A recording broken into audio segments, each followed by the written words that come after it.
اعوذ باللہ من الشیطان الرجیم بسم اللہ الرحمن الرحیم اللہم صلی علی سیدنا و مولانا محمد وعلی آل سیدنا و مولانا محمد وبارک وسلم۔ باب نمبر 21، حضرت داؤد طائی رحمۃ اللہ علیہ کے حالات و مناقب۔ تعارف: آپ علوم و حقائق کے شناسہ، راہ طریقت کے عامل اور سالکین و عارفین کے پیشوا و مقتدا تھے،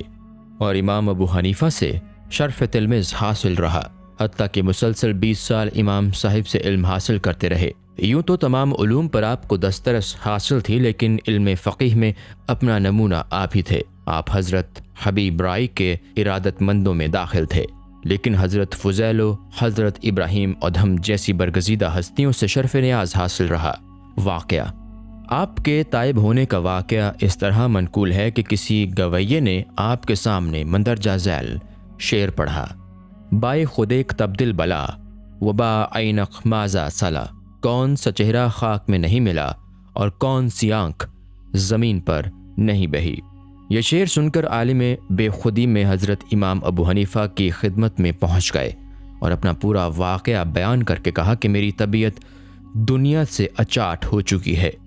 اور ایک نامعلوم سی شے قلب کو مضطرب کیے ہوئے ہے۔ یہ سن کر امام صاحب نے فرمایا کہ گوشہ نشینی اختیار کر لو۔ چنانچہ اس وقت سے آپ گوشہ نشین ہو گئے۔ پھر کچھ عرصہ بعد امام صاحب نے فرمایا کہ اب یہ بہتر ہے کہ لوگوں سے رابطہ قائم کر کے ان کی باتوں پر صبر و ضبط سے کام لو۔ چنانچہ ایک برس تک تعمیل حکم میں بزرگوں کی صحبت میں رہ کر ان کے اقوال سے بہرہ ہوئے، لیکن خود ہمیشہ خاموش رہتے تھے۔ اس کے بعد حضرت حبیب رائی سے بیعت ہو کر فیوز باطنی سے سیراب ہوتے رہے اور ذکر الہی میں مشغول رہ کر عظیم مراتب سے ہمکنار ہوئے۔ قناعت: ورثہ میں آپ کو 20 دینار ملے تھے اور 20 سال سے اپنے اخراجات کی تکمیل کرتے رہے، اور جب بعض بزرگوں نے کہا کہ دینار جمع کر کے رکھنا ایثار کے منافی ہیں، سو آپ نے فرمایا کہ یہی دینار زندگی بھر کے لیے باعث طمانیت ہیں۔ لیکن قناعت کا یہ عالم تھا کہ روٹی پانی میں بھگو کر کھاتے، اور فرمایا کرتے کہ جتنا وقت لقمہ بنانے میں صرف ہوتا ہے، اتنی دیر میں 50 آیتیں قرآن کی پڑھ سکتا ہوں۔ ایک مرتبہ ابو بکر عیاش آپ کے یہاں پہنچے تو دیکھا کہ روٹی کا ایک ٹکڑا ہاتھ میں لیے رو رہے ہیں، اور جب حضرت عیاش نے وجہ پوچھی تو فرمایا کہ دل تو یہ چاہتا ہے کہ اس کو کھا لوں، لیکن یہ پتہ نہیں کہ یہ رزق حلال بھی ہے یا نہیں۔ ایک شخص نے آپ کے یہاں پانی کا گھڑا دھوپ میں رکھا ہوا دیکھ کر عرض کیا کہ اس کو سایہ میں کیوں نہیں رکھا؟ فرمایا کہ جس وقت میں نے یہاں رکھا اس وقت سایہ تھا، لیکن اب دھوپ میں اٹھاتے ہوئے ندامت ہوتی ہے کہ محض اپنی راحت کے لیے تسیع اوقات کرتے ہوئے ذکر الہی سے غافل رہوں۔ آپ کا مکان بہت وسیع تھا، لیکن جب اس کا ایک حصہ منہدم ہو گیا تو دوسرے حصے میں منتقل ہو گئے، اور جب وہ بھی منہدم ہو گیا تو دروازے میں منتقل ہو گئے، لیکن اس کی چھت بھی بہت بوسیدہ تھی۔ اور جب لوگوں نے چھت ٹھیک کرانے کے لیے کہا تو فرمایا کہ میں اللہ تعالیٰ سے یہ عہد کر چکا ہوں کہ دنیا میں تعمیر کا کام نہیں کراؤں گا، اور آپ کے انتقال کے بعد وہ چھت بھی منہدم ہو گئی۔ کنارہ کشی: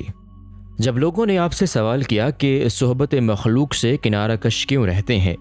فرمایا کہ اگر کم عمر کے لوگوں میں بیٹھوں تو وہ ادب کی وجہ سے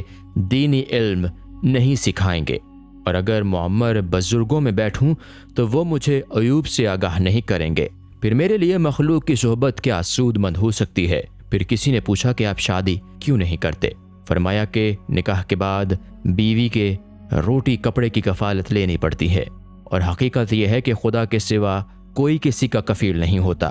اس لیے میں کسی کو دھوکہ دینا نہیں چاہتا۔ پھر سوال کیا گیا کہ آپ داڑھی میں کنگھا کیوں نہیں کرتے؟ فرمایا کہ ذکر الہی سے فرصت نہیں ملتی۔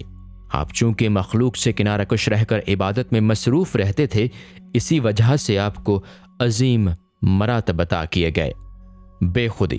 ایک مرتبہ چاندنی سے لطف اندوز ہونے کے لیے چھت پر پہنچ گئے، لیکن مناظر قدرت کی حیرت انگیزیوں سے متاثر ہو کر عالم بے خودی میں ہمسایہ کے چھت پر گر پڑے، اور ہمسایہ یہ سمجھا کہ چھت پر چور آ گیا ہے۔ چنانچہ وہ شمشیر برہنہ لیے ہوئے چھت پر چڑھا، لیکن آپ کو دیکھ کر پوچھا کہ آپ یہاں کیسے پہنچ گئے؟ فرمایا کہ عالم بے خودی میں نہ جانے کس نے مجھ کو یہاں پھینک دیا۔ منقول ہے کہ آپ مداومت کے ساتھ روزہ رکھتے تھے اور ایک مرتبہ موسم گرما کی دھوپ میں بیٹھے ہوئے مشغول عبادت تھے کہ آپ کی والدہ نے فرمایا یہاں سایہ میں آ جاؤ، لیکن آپ نے کہا کہ مجھ کو اس چیز کی ندامت ہوتی ہے کہ خواہش نفس کے لیے کوئی اقدام کروں۔ پھر فرمایا کہ جب بغداد میں لوگوں نے مجھ کو پریشان کرنا شروع کیا تو میں نے یہ دعا کی کہ اے اللہ میری چادر لے لے تاکہ باجماعت نماز سے نجات حاصل ہو جائے اور مخلوق سے کوئی واسطہ نہ رہے۔ چنانچہ جب اللہ تعالیٰ نے میری چادر لے لی، اس وقت سے ذکر الہی اور گوشہ نشینی کے سوا مجھ کو کچھ اچھا نہیں لگتا۔ نکتہ: آپ سدا غمزدہ رہتے تھے اور فرمایا کرتے کہ جس کو ہر لمحہ مصائب کا سامنا ہو اس کو مسرت کیسے حاصل ہو سکتی ہے، لیکن ایک مرتبہ کسی درویش نے آپ کو مسکراتے ہوئے دیکھ کر وجہ پوچھی تو فرمایا کہ خدا نے مجھے شراب محبت پلا دی ہے، اس کے خمار سے مسرور ہوں، اور جب کہیں آپ مجمع میں پہنچ جاتے تو یہ کہہ کر کہ لشکر آ رہا ہے بھاگ پڑتے، اور جب لوگوں نے پوچھا کہ کس کا لشکر، فرمایا کہ قبرستان کے مردوں کا لشکر۔ نصیحت: جب حضرت شیخ ابو ربی رحمۃ اللہ علیہ نے آپ سے وصیت کی درخواست کی تو فرمایا کہ دنیا سے روزہ رکھو اور آخرت سے افطار کرو۔ پھر کسی اور نے وصیت کی درخواست کی تو فرمایا کہ بدگوئی سے احتراز کرو، مخلوق سے کنارہ کش رہو، دین کو دنیا پر ترجیح دو، اور اگر ممکن ہو تو مخلوق کا خیال ہی دل سے نکال دو۔ پھر کسی اور نے نصیحت کے لیے عرض کیا تو فرمایا کہ مردے تمہارے انتظار میں ہیں، یعنی تمہیں بھی مرنا ہے، اس لیے وہاں کا سامان کر لو۔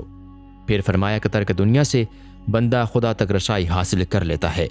حضرت فضیل نے 2 مرتبہ آپ سے شرف نیاز حاصل کیا اور فخریہ فرمایا کرتے تھے کہ پہلی ملاقات میں تو میں نے آپ کو شکستہ چھت کے نیچے بیٹھے ہوئے دیکھ کر عرض کیا کہ اس جگہ سے ہٹ جائیے، کہیں ایسا نہ ہو کہ چھت گر پڑے، لیکن آپ نے فرمایا کہ میں نے آج تک چھت کی طرف نظر ہی نہیں ڈالی، اور دوسری ملاقات میں یہ نصیحت فرمائی کہ لوگوں سے تعلق منقطع کر لو۔ حضرت معروف کرخی سے روایت ہے کہ میں نے آپ سے زیادہ کوئی دنیا سے متنفر نہیں پایا، اور نہ صرف فقراء کا احترام کرتے بلکہ ان سے عقیدت و محبت بھی رکھتے تھے۔ حضرت جنید بغدادی سے روایت ہے کہ ایک مرتبہ آپ نے حجامت بنوانے کے بعد حجام کو 1 دینار دے دیا تو لوگوں نے کہا کہ یہ تو اسراف بیجا ہے۔ آپ نے فرمایا کہ دین کے لیے مروت ضروری ہے۔ جب امام ابو یوسف اور امام ابو محمد میں کوئی اختلاف رونما ہوتا تو وہ دونوں آپ کے فیصلے کو قبول کرتے، لیکن آپ امام ابو یوسف سے زیادہ امام محمد کا احترام کرتے اور فرماتے کہ امام محمد نے محض دین کے لیے علم حاصل کیا اور امام ابو یوسف نے منصب و جاہ کے لیے، اور قضا کا وہ عہدہ جس کو امام ابو حنیفہ نے کوڑھے کھا کر بھی قبول نہیں کیا، اس کو امام ابو یوسف نے قبول کر کے اپنے استاد کی پیروی نہیں کی۔ بے نیازی: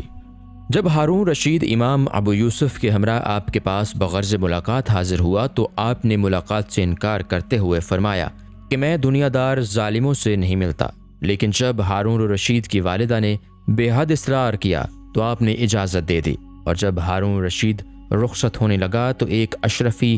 پیش کرنی چاہی، مگر آپ نے واپس کرتے ہوئے فرمایا کہ میں نے اپنا مکان جائز دولت کے عوض فروخت کیا ہے، اس لیے میرے پاس اخراجات کے لیے رقم موجود ہے، اور میں یہ دعا کرتا ہوں کہ جب یہ رقم ختم ہو جائے تو اللہ تعالیٰ مجھے دنیا سے اٹھا لے۔ ایک مرتبہ امام ابو یوسف نے آپ کے خادم سے دریافت کیا کہ اب اخراجات کے لیے کتنی رقم باقی رہ گئی ہے، تو اس نے کہا کہ 10 درہم چاندی باقی ہے۔ چنانچہ امام ابو یوسف نے اخراجات کا حساب لگا کر اندازہ کر لیا کہ بس آپ اتنے دن اور حیات رہیں گے۔ ترک لذت: کسی بزرگ نے آپ کو دھوپ میں قرآن خوانی کرتے ہوئے دیکھ کر سایہ میں آنے کی درخواست کی تو فرمایا کہ مجھے اتباع نفس ناپسند ہے، اور اسی رات آپ کا وصال ہو گیا۔ وصیت: آپ نے یہ وصیت فرمائی تھی کہ مجھے دیوار کے نیچے دفن کرنا، چنانچہ آپ کی وصیت پوری کر دی گئی۔ اس سلسلہ میں مصنف کتاب فرماتے ہیں کہ آج تک آپ کی قبر محفوظ ہے۔ وفات: کسی نے آپ کو خواب کے اندر پرواز کرتے ہوئے یہ کہتے سنا کہ آج مجھے قید سے چھٹکارا مل گیا، اور بیدار ہو کر جب وہ شخص تعبیر خواب دریافت کرنے آپ کے یہاں پہنچا تو آپ کی وفات کی خبر سنتے ہی کہنے لگا کہ خواب کی تعبیر مل گئی۔ اور روایت ہے کہ انتقال کے وقت آسمان سے یہ ندا آئی کہ داؤد طائی اپنی مراد کو پہنچ گیا اور اللہ تعالیٰ بھی ان سے خوش ہے۔ السلام علیکم۔ پوری کتاب دیکھنے کے لیے ہمارے YouTube چینل صوفی سما کی پلے لسٹ میں جائیں، یہاں آپ کو مختلف بزرگوں کی کتابیں ملیں گی، اور جو کتاب پوری نہ ہوئی اس پر کام تیزی سے ہو رہا ہے اور ریگولر بیسس پر اپلوڈ ہوتی رہتی ہیں۔ آپ سے گزارش ہے کہ آپ ہمارے یوٹیوب چینل کو سبسکرائب کر لیں اور بیل نوٹیفیکیشن پر کلک کر لیں تاکہ ہماری آنے والی کتابیں آپ کو ملتی رہیں۔ جزاک اللہ خیر۔